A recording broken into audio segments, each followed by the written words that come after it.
Item number 5 माननीय सदस्य श्री बंडी संजय कुमार जी की पुनर्निश्चित कार्यसूची में क्रम संख्या 5 पर मेरे वरिष्ठ सहयोगी श्री नित्यानंद जी के नाम के सम्मुख उल्लिखित दस्तावेज सभापति पर रखता हूँ। आइटम नंबर 5 माननीय मंत्री श्री SP बघेल जी। मैं आपकी अनुमति से आज की लोकसभा की संशोधित कार्यसूची में क्रम संख्या 6 पर मेरे नाम के आगे उल्लिखित कागज सदन के पटल पर रखता हूँ। धन्यवाद। आइटम नंबर 7 माननीय मंत्री श्री BL वर्मा जी। अध्यक्ष महोदय जी, मैं आपकी अनुमति से आज की लोकसभा की संशोधित कार्यसूची में क्रम संख्या 7 पर अपने नाम के सम्मुख अंकित प्रपत्र सभा पटल पर रखता हूँ। आइटम नंबर 8 माननीय मंत्री श्री अर्जुन मेघवाल जी।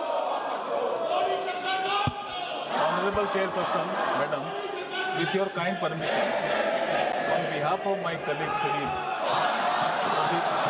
Prabita Margeta, I rise to lay on the table of the House papers related to the Ministry of Textile that mentioned against his name at serial number 8 in today's revised list of business. Thank you.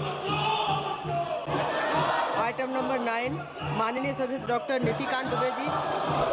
सभापति महोदय, मैं आज की संशोधित कार्यसूची में क्रम संख्या 9 पर मेरे नाम के सम्मुख यथा सूचीबद्ध लोक लेखा समिति का प्रतिवेदन संख्या 29, 30, 31 और 32 हिंदी तथा अंग्रेजी संस्करण प्रस्तुत करता हूँ।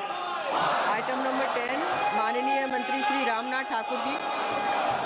अध्यक्ष महोदय, मैं आपके अनुमति से कृषि और किसान कल्याण मंत्रालय के संबंधित जलवायु अनुकूल कृषि को बढ़ावा देने के बारे में कृषि पशुपालन और खाद्य प्रसंस्करण संबंधी अस्थायी समिति के 68वें प्रतिवेदन में अंतर्गत सिफारिशों स्थिति के बारे में देता हूँ। आइटम नंबर 11 माननीय मंत्री श्री कमलेश पासवान जी। महोदय, मैं आज की संशोधित कार्यसूची में मेरे नाम के सामने उल्लिखित ग्रामीण विकास विभाग ग्रामीण विकास मंत्रालय से संबंधित अनुदानों की मांगों 24-25 पर ग्रामीण विकास और पंचायती राज संबंधी अस्थायी समिति की पहले प्रतिवेदन में निहित सिफारिशों के कार्यान्वयन की स्थिति सदन के पटल पर रखता हूँ। आइटम नंबर 12 माननीय मंत्री श्री भागीरथ चौधरी जी। माननीय सभापति महोदया जी, मैं आपकी अनुमति से आज की लोकसभा की संशोधित कार्यसूची में क्रम संख्या 12 पर उल्लिखित कृषि अनुसंधान और शिक्षा विभाग कृषि और किसान कल्याण मंत्रालय से संबंधित अनुदान मांग 2025-26 पर कृषि पशुपालन और खाद्य प्रसंस्करण पर स्थायी समिति की 8वीं रिपोर्ट में निहित सिफारिशों के कार्यान्वयन का व्यक्तित्व सदन के सभा पटल पर रखता हूँ। माननीय सदस्यगण, जिन्हें आज नियम 377 के अधीन मामले उठाने की अनुमति दी गई है, वे व्यक्तिगत रूप से तुरंत मामले को अनुमोदित पाठ सभा पटल पर प्रस्तुत कर सकते हैं। आइटम नंबर 14 माननीय मंत्री जी अर्जुन मेघवाल जी। धन्यवाद सभापति जी। मैं आपके माध्यम से ये प्रस्ताव करता हूँ कि आज जो एक आइटम नंबर 14 में जो लेजिस्लेटिव बिजनेस में एक आइटम लगा हुआ है, the readjustment of the representation of scheduled tribe in assembly constituency of state of Goa bill 2024 में इसको पारित करने के लिए अनुरोध से पहले 1 मिनट बोलना चाहता हूँ कि इसमें पहले चर्चा हो चुकी है और करीब माननीय 14 सांसदों ने इसमें भाग लिया है और सभी दलों के लोग हैं। ये आवश्यक क्यों है? क्योंकि आर्टिकल 332 ये प्रोवाइड करता है कि अगर ST की जनसंख्या है वहाँ और ST की सीट नहीं है तो सीट होनी चाहिए ST की उस विधानसभा में। जैसे गोवा में विधानसभा में 40 सीटें हैं, जिनमें से 1 सीट अनुसूचित जाति के लिए आरक्षित है, परंतु अनुसूचित जनजाति समुदाय के लिए कोई भी सीट आरक्षित नहीं है।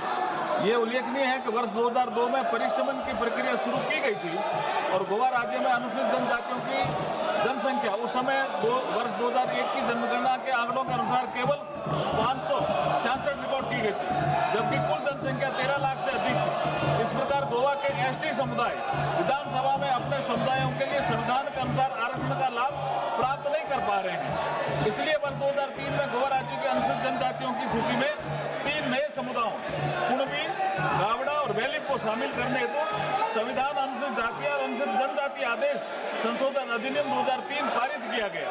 इस प्रकार राज्य में एक विशेष स्थिति उत्पन्न हो गई है जिसमें एसटी समुदाय की आबादी एसटी से काफी अधिक है। 2011 की जनगणना के अनुसार गोवा राज्य की कुल 14,58,545 जनसंख्या में से एसटी वर्ग की जनसंख्या 25,449 है। एसटी वर्ग की जनसंख्या 1,49,275 है।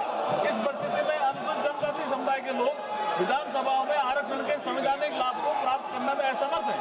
इस प्रकार गोवा राज्य में अनुसूचित जनजातियों के संवैधानिक अधिकारों की सुरक्षा सुनिश्चित करने के लिए संसदीय और विधानसभा निर्वाचन क्षेत्रों के परिसीमन आदेश 2008 में संशोधन करने और राज्य के अनुसूचित जनजातियों के लिए गोवा राज्य में विधानसभा में सीटों को पुनः समायोजित करने के लिए निर्वाचन आयोग को सशक्त बनाने हेतु सक्षम प्रावधान के लिए कानून बनाना अनिवार्य है। इसलिए मैं आपसे अनुरोध करता हूं कि इस बिल को पारित किया जाए। बहुत बहुत धन्यवाद। प्रश्न यह है कि विधेयक पर विचार किया जाए। जो सदस्य इसके पक्ष में है वो हाँ कहें, जो सदस्य इसके विरोध में है वो ना कहें। मेरे विचार में निर्णय हाँ वालों के पक्ष में हुआ, हाँ वालों के पक्ष में हुआ। विधेयक पर विचार करने हेतु प्रस्ताव को स्वीकृत किया गया। अब विधेयक सभा खंडवार विचार करेगी। माननीय सदस्य एन के प्रेमचंद्रन जी, प्रश्न यह है कि श्री एन के प्रेमचंद जी द्वारा प्रस्तुत संशोधन संख्या 3 को स्वीकृत किया जाए। जो सदस्य इसके पक्ष में वो हाँ कहें, जो सदस्य इसके विरोध में है वो ना कहें। मेरे विचार में निर्णय ना वालों के पक्ष में हुआ, ना वालों के पक्ष में हुआ, संशोधन स्वीकृत हुआ।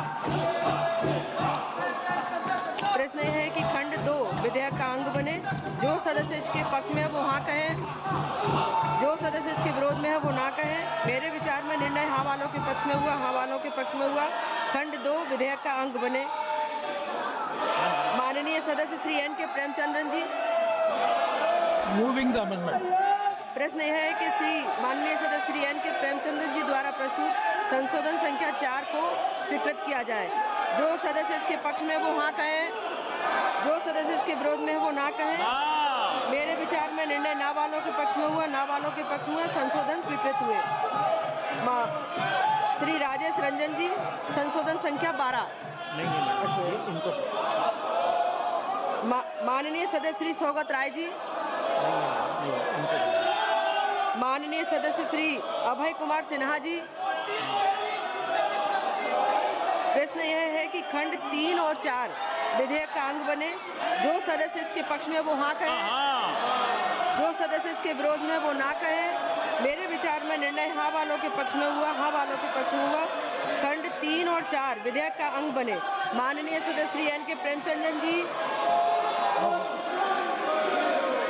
प्रश्न यह है कि माननीय सदस्य श्री एन के प्रेमचंद जी द्वारा प्रस्तुत संशोधन संख्या 5 और 6 को स्वीकृत किया जाए। जो सदस्य इसके पक्ष में है वो हाँ कहें, जो सदस्य इसके विरोध में है वो ना कहें। मेरे विचार में निर्णय ना वालों के पक्ष में हुआ, ना वालों के पक्ष में हुआ। संशोधन अस्वीकृत हुए। संशोधन संख्या 14 माननीय सदस्य श्री सौगत राय जी,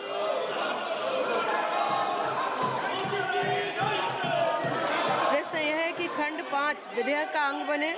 जो सदस्य इसके पक्ष में वो हाँ कहें।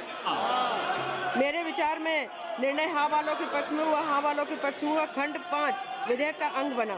माननीय सदस्य श्री एन के प्रेमचंद जी, प्रश्न है कि श्री एन के प्रेमचंद जी द्वारा प्रस्तुत संशोधन संख्या 7 को स्वीकृत किया जाए।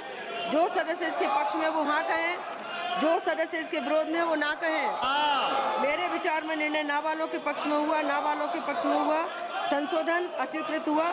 माननीय सदस्य श्री सौगत राय जी, प्रश्न यह है कि खंड 6 विधेयक का अंग बने।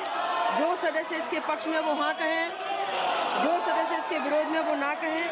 मेरे विचार में निर्णय ना वालों के पक्ष में हुआ, हाँ वालों के पक्ष में हुआ। खंड 6 विधेयक का अंग बना। माननीय सदस्य श्री एन के प्रेमचंद्रन जी,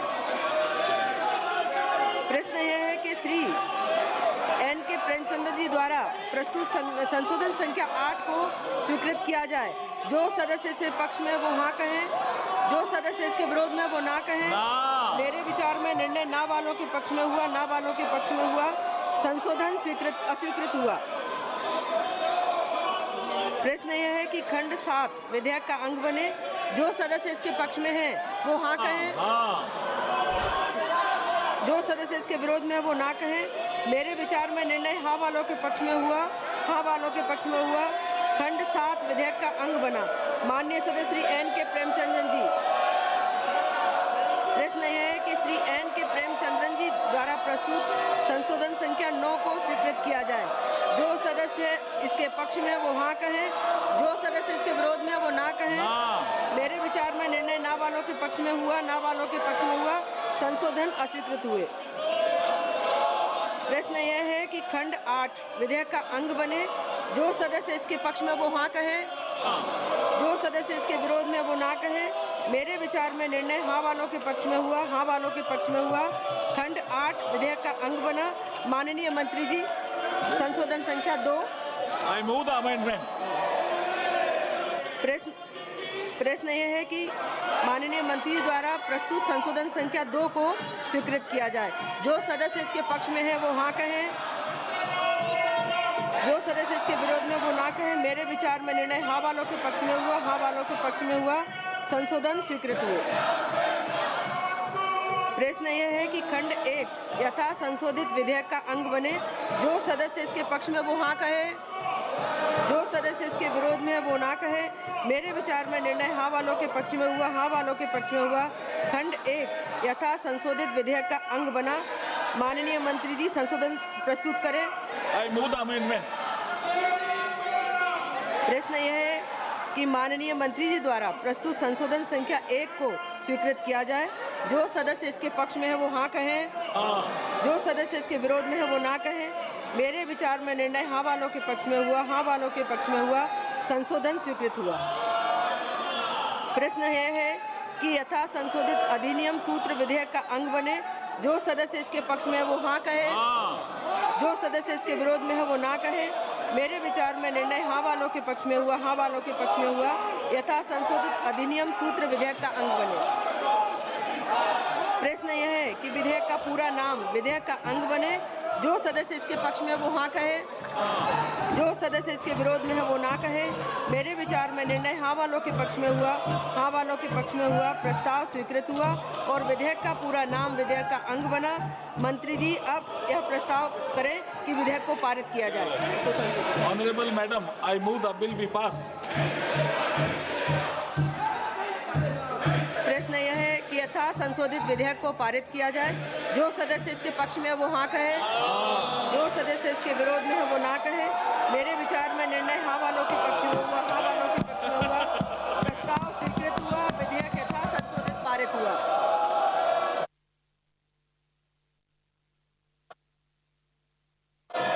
माननीय सदस्यगण, कितना महत्वपूर्ण बिल पास हुआ SC/ST के समुदाय के लिए गोवा का, लेकिन आप लोगों ने बिल्कुल गंभीरता नहीं दिखाई। देश की जनता ये सब देख रही है और ये लोकतंत्र की मर्यादा को बिल्कुल शर्मसार हो रहा है। आप सब बड़े सीनियर सदस्य हैं, आप सब बैठिए। आप जो जिन विषयों पर आप चर्चा करना चाहते हैं, सरकार आपके सभी विषयों पर चर्चा करना चाहती है।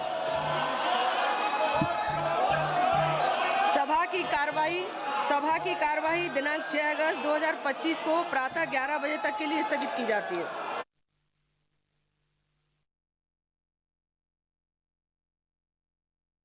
तो 1000 करोड़ का बैंक लोन ले लिया जयंती शिपिंग ने। उसको जो है उस तेजा ने, रवि तेजा जिसका कंपनी का नाम था, उसने लंदन में मकान लिया।